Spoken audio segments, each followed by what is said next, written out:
Gracias a Dios, estamos aquí una vez más en mi canal de YouTube con ustedes, la Cordy Rosario. En esta ocasión con un contenido, con los elementos de la planificación, tanto para esos maestros que están ya en aula como para esos maestros que van a concurso de oposición. Así que te invito a ver este video hasta el final, que sé que te va a ayudar y le va a sacar mucho provecho. Recuerda que si todavía no te has suscrito a mi canal, te recomiendo que lo hagas para que participe y aproveche todos los contenidos educativos que la Cordy Rosario constantemente sube a su canal de YouTube. Suscríbete y dale a la campanita. En este video vamos a abordar algunos elementos de la planificación que son útiles tanto para el docente que ya está dentro del salón de clase y para esos docentes que van a concurso, ya que están saliendo varias preguntas acerca de la planificación, sus elementos, las estrategias, cómo abordarla. Están saliendo ahí a ver cómo podemos planificar por eje temático, por unidad de aprendizaje, que es la situación de aprendizaje. Entonces, por eso he realizado este video, así que te oriento, te motivo a suscribirte para que participe de todos los contenidos que estoy constantemente subiendo y así puedas realizar un mejor trabajo en tu centro educativo. Aquí vemos planificar. ¿Qué es planificar? Hay mucho concepto de planificar. Planificamos para anticipar, ¿verdad? Para no cometer errores, para ir de una manera ordenada y segura a desarrollar nuestras acciones, nuestras actividades con nuestros estudiantes del salón de clase. Es anticipar, es decidir por adelantado lo que se debe hacer. Hay mucho concepto de planificación y sé que a la hora de usted seleccionar en el concurso ese concepto lo va a hacer correctamente porque muy es simple, no es tan complejo. Está saliendo la planificación por eje temático. Pero, ¿qué es un eje? Un eje es una línea imaginaria alrededor de la cual giran unos componentes, algo que tenemos que estudiar para saber que existen 5 unidades de planificación o estrategias para planificar. Ya en otros videos aclaro muy bien cuáles son esas 5 estrategias para la planificación y se planifica por unidades de aprendizaje, por eje temático, por proyecto de aula, por proyecto participativo de aula, por investigación. Todo eso son tipos de estrategias para la planificación. ¿Qué asume el eje temático? El eje temático asume ese tema concreto, ese tema que es de interés y que gira alrededor del cual 2 o más áreas del conocimiento. O sea, cuando planificamos por eje temática lo podemos hacer de diversas maneras y ya más adelante lo vamos a ver. Y también recordarle que en el video de las estrategias de enseñanza y aprendizaje, ahí muestro cómo planificamos por eje temático y hay planificación por los diferentes tipos de forma que se pueden abordar con el eje temático. Así que les recomiendo que busquen ese video para que puedan allí fortalecer sus conocimientos, su competencia. Abordar el eje temático. El eje temático puede abordarse de diversas maneras. Aquí tenemos la multidisciplinar y la interdisciplinar. La multidisciplinar, esto quiere decir que en cada área curricular se desarrollará de forma independiente. Es la manera como nosotros planificamos. Usted del área de lengua española, usted planifica su lengua española. Usted de matemática lo hace a sí mismo, de ciencia de la naturaleza, de artística, educación física, de formación, de una manera independiente. Entonces, cuando usted lo está haciendo de esa forma, es multidisciplinar, está planificando de esa forma.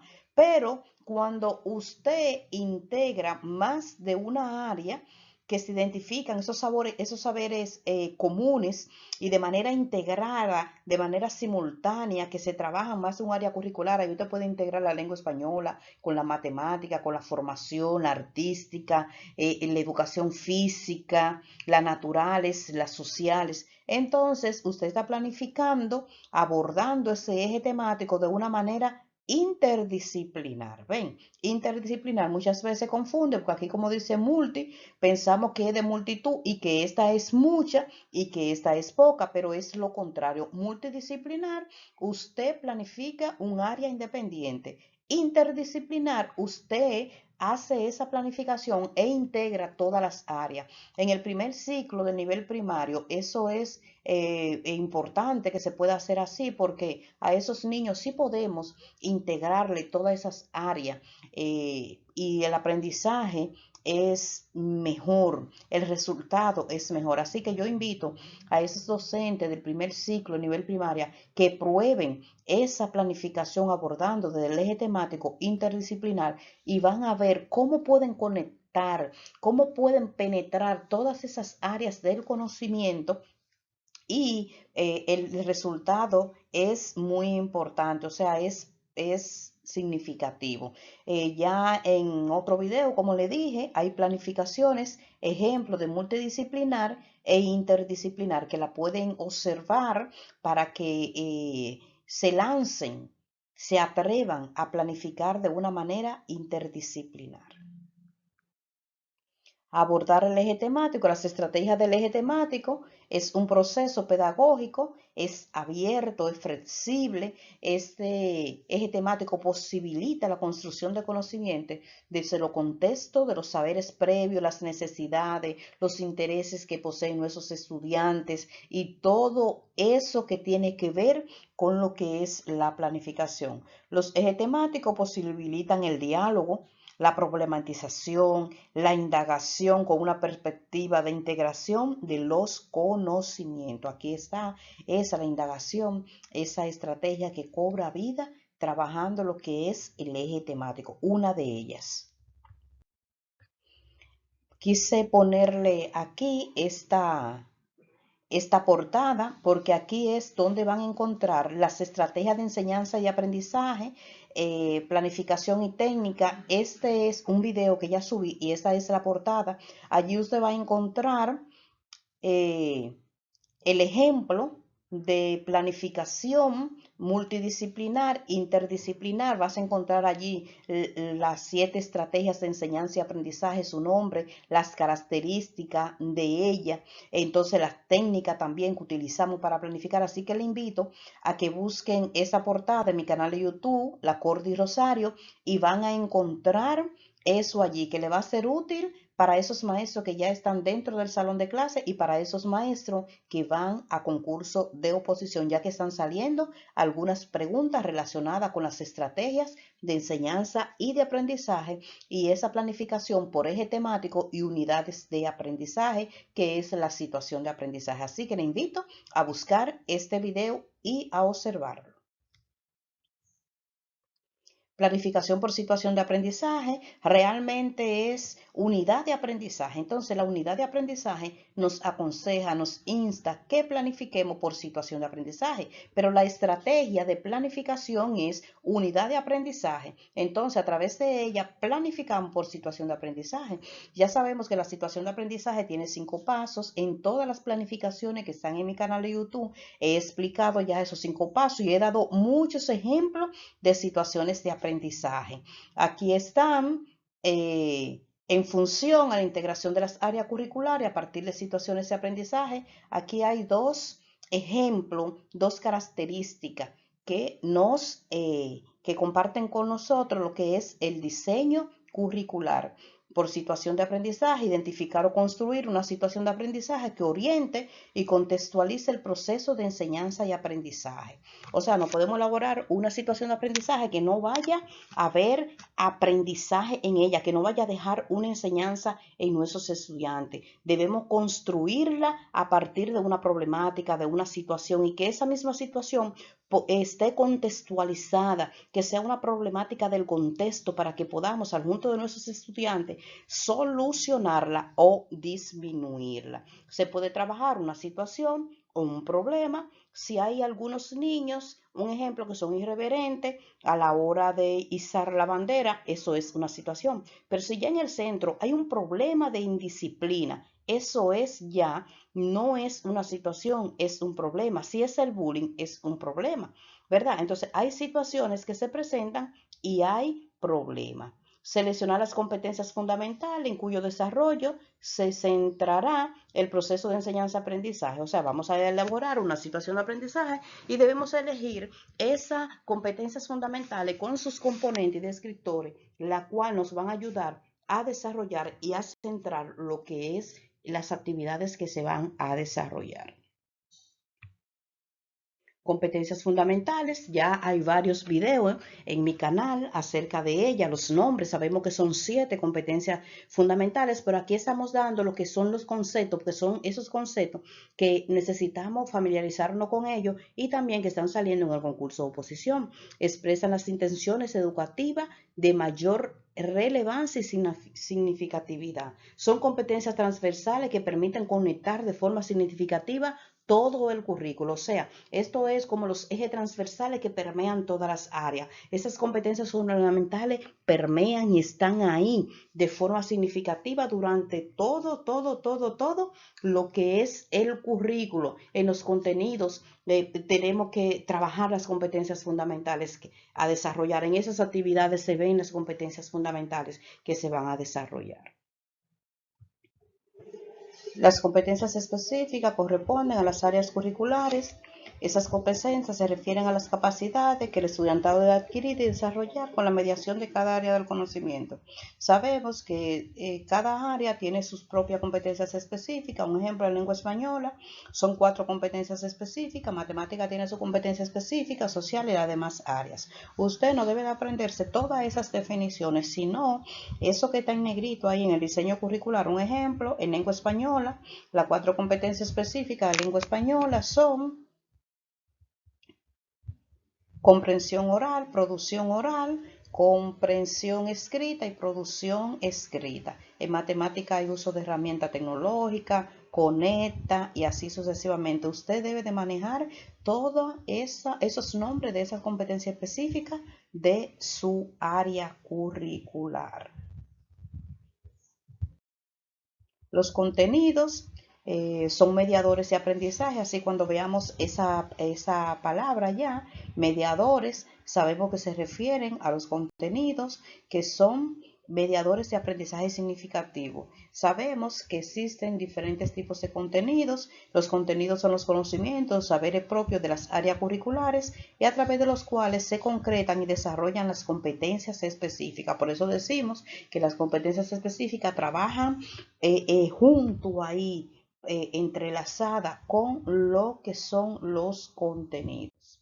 Aquí clasificación de los contenidos, tipos de contenidos, informaciones sobre ellos, conceptos, procedimientos, valores y actitudes. Y cada uno de ellos tiene una característica, las cuales nosotros como docentes debemos de manejar para poder realizar un mejor trabajo. Contenido conceptual. Un contenido conceptual, sabemos que un concepto es la forma de representar las ideas, las situaciones, la estructura, los procesos que vamos a realizar, a desarrollar esas acciones con nuestros estudiantes. Un ejemplo de contenido conceptual, un ejemplo, números naturales en matemática es un contenido conceptual.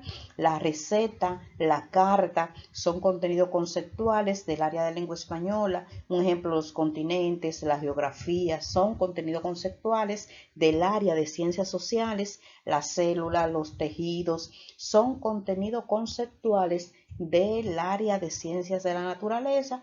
La familia, podríamos decir que es un contenido de formación integral, humana y religiosa. Aprendizaje significativo es un concepto que se refiere al aprendizaje con sentido para las personas. Vemos cómo es el contenido conceptual. Un ejemplo en el concurso, cuando sale algo concerniente a la planificación y a los contenidos, se nos dice que el contenido es aquello que podemos buscarle concepto que pueden tener. El contenido conceptual es aquello que podemos buscarle un significado. Y si vemos aquí, ella en una definición hay conceptos sobre qué son los números naturales, qué es la receta, qué son los continentes, qué es la célula, qué es la familia. Ven cómo en ese contenido conceptual podemos buscar esas definiciones con nuestros estudiantes y aprendernos esas características, esos conceptos, esa estructura, esa función que tiene cada uno de ellos. Aquí los hechos, informaciones sobre hechos, se refieren a situaciones, acontecimientos, a procesos personales, naturales o sociales. Por ejemplo, la fecha de los sucesos, muy significativo, elementos de la biografía de héroes, heroínas y próceres de la patria. Esos son hechos y por eso están mezclados, están ahí fusionados con lo que son los contenidos, sus saberes y sus tipos. Los datos son informaciones sobre dimensiones o aspectos cambiantes de la realidad. Por ejemplo, las alturas de la montaña, los volúmenes de lluvia caídos, las temperaturas, la cantidad de población que habita en un país. Esos son datos. Ven, y están mezclados también con esos saberes y esos tipos de contenidos. Aquí en el contenido procedimental, porque todos sabemos que son tres tipos de contenido, ¿verdad? Concepto, proceso y actitud, o conceptual, procedimental y actitudinal. Entonces, los contenidos de procedimiento, esos contenidos procedimental, son un tipo de contenido referido a cómo hacer. Es decir, estrategia de acción para transformar la realidad o para organizarse mejor. Son modos de hacer y en sobre la realidad. Sabemos que eso nos lleva a la acción, ese proceso, el mismo nombre lo dice, nos llevan a desarrollar esas actividades, esas acciones que queremos realizar con nuestros estudiantes y a través de eso es que obtenemos esos aprendizajes y esa meta lograda. Han sido definidos lo contenido procedimental como un conjunto de acciones ordenadas, orientadas a alcanzar un propósito determinado. Así que cuando planificamos y ponemos esos contenidos procedimentales, ellos son que nos llevan de esa manera que están organizados a alcanzar esos propósitos determinados. ¿Por qué determinados? Porque planificamos por un día, planificamos por un mes, planificamos por un año, que son los diferentes tipos de planificaciones y a través de la misma es que obtenemos esos propósitos, esas intenciones. Existen procedimientos de distintos tipos y de distintos grados de complejidad. Eso es de acuerdo al área, al grado, al nivel el cual se planifiquen o se desarrollen. Contenido actitudinal es esa actitud que presentan nuestros estudiantes que nosotros tenemos que observarla para ver cómo es para la hora de evaluar, ser justo con ellos. Se diferencian de la conducta en que supone que están interiorizadas, pueden exhibir conducta automáticamente porque se espera que actúe de manera determinada, mientras que una disposición anterior difícilmente pueda ser manipulada. Es la actitud que presentan. Esos tres tipos de contenido tenemos que después tener ese instrumento para poder evaluarlo y ser justo con esos estudiantes de acuerdo a su desarrollo y a su desenvolvimiento. Estrategia de enseñanza y aprendizaje. Aquí no le estoy poniendo esas 7 estrategias de enseñanza y aprendizaje que dice el diseño curricular y la base de la revisión y actualización curricular, porque como les dije anteriormente, ya está en mi canal de YouTube muchos contenidos, muchos videos sobre las estrategias de enseñanza y aprendizaje y los 7 nombres de ellas. Aquí simplemente estoy poniendo algunas de esas características, aunque también tengo video acerca de las características, pero para refrescarle, ya que tenemos que saber esto para el concurso y también para trabajarlo dentro del salón de clase. ¿Qué constituyen? Constituyen la forma de planificar y organizar sistemáticamente las actividades. Así que las estrategias de enseñanza y actividades nos ayudan, nos proporcionan, nos orientan para poder desarrollar esas actividades que queremos accionar con nuestros estudiantes. Se refieren a las intervenciones pedagógicas realizadas con la intención de potenciar y mejorar los procesos de aprendizaje. Son un medio, ellas son propias para ese maestro, ellas son medios para ese maestro para que pueda contribuir a un mejor desarrollo cognitivo, socioafectivo y físico del estudiantado. Así que no podemos elaborar una planificación sin estrategias de enseñanza y aprendizaje, pero tenemos que saber que son 7 estrategias de enseñanza y aprendizaje y por eso yo creé un video que ya está en mi canal de YouTube para que usted sepa cuándo es que usted va a abordar una de esas 7 estrategias de enseñanza y aprendizaje. O sea, no es por ponerla, sino yo debo de saber cuándo la voy a desarrollar, cuándo la voy a utilizar y qué provecho le voy a sacar dentro de mi planificación. Así que debe de ser seleccionada de acuerdo a sus características. Las actividades son todas las acciones organizadas pedagógicamente que forman parte de una situación de aprendizaje y que tienen por finalidad proporcionar al estudiantado la oportunidad de vivenciar y experimentar comportamientos asociados con el desarrollo de las competencias. Las actividades deben estar bien desarrolladas, bien organizadas y deben de ser pedagógicas para que se puedan lograr esos propósitos, esa meta trazada. Recordando que en educación esas actividades deben de ir partiendo del contexto y de la realidad de nuestros estudiantes. Organizar, diseñar esas actividades con las cosas que ya los estudiantes conocen, que utilizando esos recursos del entorno, esas palabras del entorno, esas situaciones que se presentan en el entorno y en la vida del estudiante para que podamos obtener mayor resultado. Entonces, esos tipos de aprendizaje que dice el diseño curricular, aprendizaje significativo, aprendizaje autónomo, aprendizaje colaborativo y cooperativo, se puedan evidenciar, se puedan dar con nuestros estudiantes en los centros educativos los cuales estamos trabajando.